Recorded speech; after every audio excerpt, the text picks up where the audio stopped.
اعوذ باللہ من الشیطان الرجیم بسم اللہ الرحمن الرحیم۔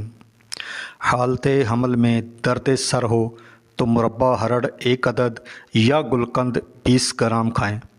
روغن ارنڈ 20 گرام آدھے گلاس دودھ میں ملا کر بھی دے سکتے ہیں۔ اس سے قبض دور ہو جائے گی اور درد سر جاتا رہے گا۔ اگر حاملہ کے دانت یا داڑھ میں درد ہو تو دانت میں روئی کے ذریعے روغن لونگ یا روغن دار چینی لگائیں۔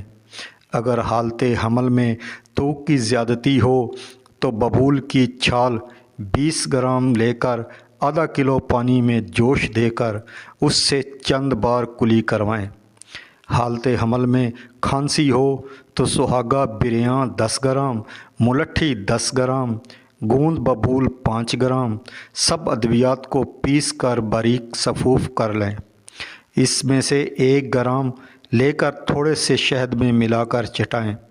اگر حاملہ کے پستانوں میں درد ہو تو گرم پانی سے پستانوں کو دھو کر روغن گل یا روغن چنبیلی لگائیں۔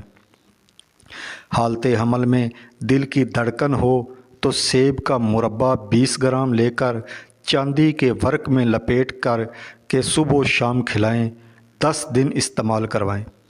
اگر حاملہ کے پیٹ میں درد ہو تو سونڈ 20 گرام، زیرہ سفید 20 گرام، کالا نمک 20 گرام ادویات کو پیس کر باریک کر لیں اور 2 گرام کی مقدار میں دن میں 2 بار پانی کے ساتھ 15 دن استعمال کریں۔ حالت حمل میں متلی اور قے کی شکایت ہو تو گلقند 10 گرام، شکنجبین لیموں 10 گرام لے کر صبح، دوپہر اور شام کو کھائیں، 10 دن استعمال کریں۔ اگر حاملہ کو قبض ہو تو رات کو ہرڑ کا مربع 2 عدد یا گلقند 3 چمچ کھا کر نیم گرم دودھ پی لیں۔ اگر حاملہ کو دست آنے کی شکایت ہو تو پوست آملہ خشک کو باریک کر لیں اور 3 گرام کی مقدار 1 کپ پانی کے ساتھ دیں۔ حالت حمل میں اگر شرمگاہ میں خارش ہو تو کافور کو عرق گلاب میں حل کر کے اس میں روئی یا ململ کا صاف کپڑا بھگو کر اندہام نہانی میں رکھیں۔